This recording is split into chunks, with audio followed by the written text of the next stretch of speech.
Good evening. I'm Othniel Harris with Arab State Television. Tonight, we are covering media in the Arab world. Of all the countries in the Arab world, we could focus on perhaps Libya has the longest history with state-controlled media. This started following Italian rule of Libya and the short-lived monarchy of King Idris I. The new independent government of Libya allied with the Soviet bloc. As part of their alliance, they adopted much of their style of government, including state-run media, with the beginning of the rule of Colonel Muammar Gaddafi. In 1969, the Libyan government tightened control over its media. In 1973, Gaddafi put the People's Committee in control of all state broadcasts. In 1980, disappointed by the lack of revolution, the Revolutionary Government Committee seized all media in Libya. The goal of the Gaddafi regime was to use the media as a tool for revolutionary mobilization. During the Libyan Civil War, the Gaddafi government would broadcast messages to run the Libyan population against the rebels. But this was not successful, as all may know. The new Libyan government continues the tradition of state-owned media. Tonight, we will continue to discuss Libya's state media from Gaddafi to the present day and compare it to other state-run media in the Arab world. So now we turn to an expert from Egypt. Being welcomed to the show is Professor Ben Freundlich, who specializes in state media in Egypt from the University of Cairo. So Ben, when did state media start in Egypt? State-controlled media is thought of as having originated under President Abdel Nasser in 1960, when he nationalized all media industries. Nasser decided that he wanted to spread his message of Arab unity and that radio broadcast was the best way to do so to a largely illiterate Egyptian population. He also used the media to educate the population about events inside and outside of Egypt, such as the Palestinian conflict. Well, that's interesting. What were the unique aspects of the state-controlled media under Nasser? Nasser actually bought media outlets that broadcast the news outside of Egypt. This is because he was viewed as the leader of the Arab unity movement by many. For example, his state-owned media ran a media blitz in Lebanon against the American-supported regime. All right, so after this, how did the Egyptian state media change under Nasser's successors? Sadat loosened the censorship on Egyptian media, but he still retained the nationalization of the media that Nasser had put into place. He scaled back the pan-Arabist state media Nasser used and allowed for opposition newspapers and publications to operate. Did Mubarak continue this? Mubarak followed a similar path as Sadat. He actually allowed the opposition to use the state-run media more. However, this would soon be his downfall, as the state-run media would turn against him during the Arab Spring. This has all been very informative. Thank you, Ben, for coming today. Moving on to our next country, the media of Syria primarily consists of television, radio, film, internet, and print. While the national language of Syria is Arabic, different media can be found in both English and French. The most popular form of media in Syria is television, but the internet in recent years has become the fastest way to spread information. The Syrian government tries to control what the Syrian people see from other outside sources. All things that are published and broadcasted are monitored by government officials. Next, we turn to media professor Tarik Mishlawi at the University of Damascus to discuss Syrian state-run media. So when did state-run media originate in Syria? Well, originally, the Constitution of Syria guaranteed free press and the freedom of expression. However, the Syrian coup of 1963 led to the rise of the Ba'ath Party under Mikhail Aflaq. Under the rule of the Ba'ath Party, the new Syrian government in 1964 put in place a state of emergency law. Under emergency law, the state claimed a monopoly over the country's media. So how did professionals in the media have to operate? All media employees are considered employees of the state. The employees are heavily censored in what they say. The Syrian government is allowed to confiscate any material they deem dangerous. Why did the Ba'ath Party feel that this was necessary? They were fresh off the coup in 1963, and at the time the country was still pretty unstable. It didn't really matter that this new party took over because the power struggle still existed between the Ba'athists and the Military Committee of Syria. There were rumors being spread at the time that subversive outside elements had infiltrated the party and tried to take over. Everyone was being accused at the time of conspiracy, much like the McCarthy days in the United States, which led to a government obsession of controlling the media. Let's jump to modern day Syria and talk about the internet.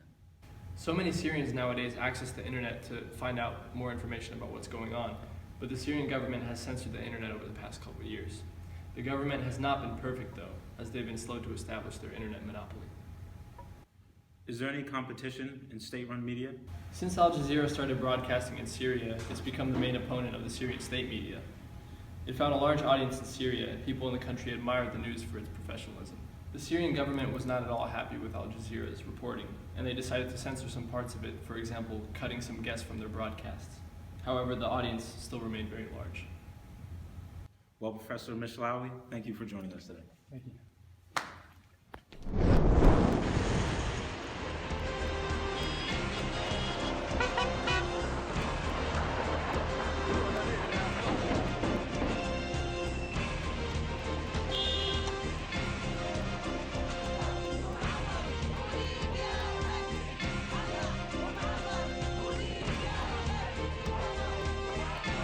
These were clips of the Libyan state-run media during the Libyan civil war.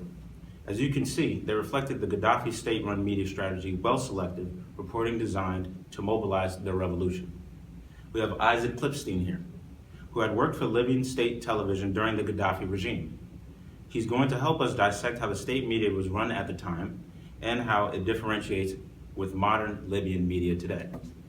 So Isaac, could you make a comment about this video?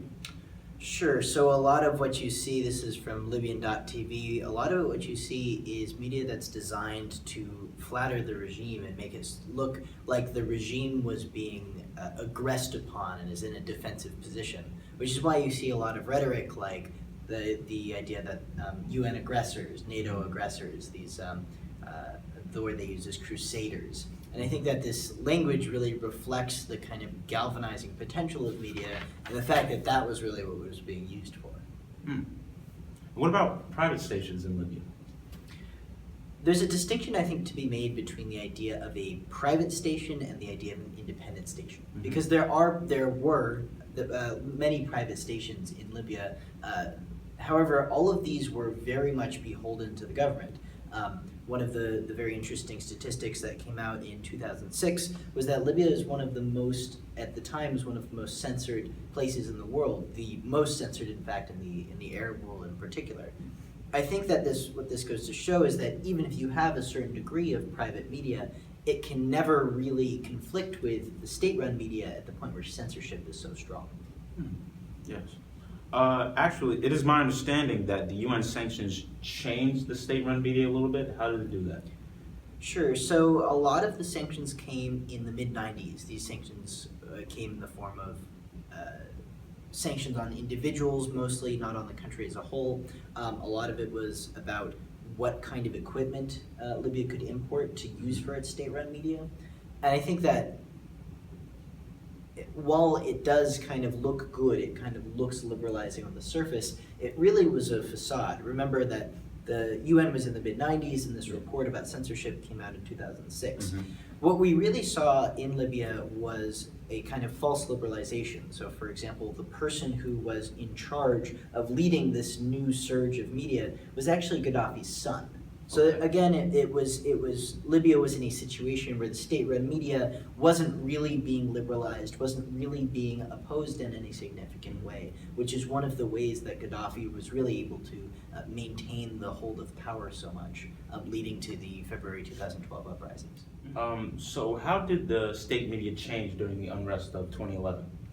Sure. So part of this answer has to do with the fact that the government was largely overthrown, right? So a very poignant example of that is that the state-run media channels, which were broadcasted from Tripoli, actually got overthrown. First because of a strike from NATO, and second because rebels from the National Transitional Congress actually stormed the building and repurposed it for their own use. So that's kind of the first part of the story, which is essentially that the state-run media fell entirely. Wow. What happened in a large part because of that, because of this vacuum of information, is that you had a ton of now largely independent media sources that sprang up in its wake. So a lot of the war itself, wasn't broadcasted necessarily by news sources that were native to Libya, so a lot of it came from, for example, Facebook, YouTube, platforms like that where people could reach out with social media instead. A lot of what you saw then after the revolution kind of started to settle a little bit, after the National Transitional Congress came in and had a little bit more power, what happened generally was that new news sources that were hosted by the state started to sprout up under the idea of kind of making a new Libyan identity. Mhm. So this is magazines like February Magazine, so named after the uprisings which started in February of 2011. What is comforting is that while the February Magazine, for example, isn't independent, they are largely, and are run by the government, they are largely far more willing to be critical of the government than had been in the past. So for example, again, this February Magazine article, it actually did criticize the National Transitional Congress for lacking transparency. And so I think that while that is still state-run media, I think it shows steps in the right direction towards a more liberal, kind of more free speech kind of media. So I think that it's a good sign for Libya.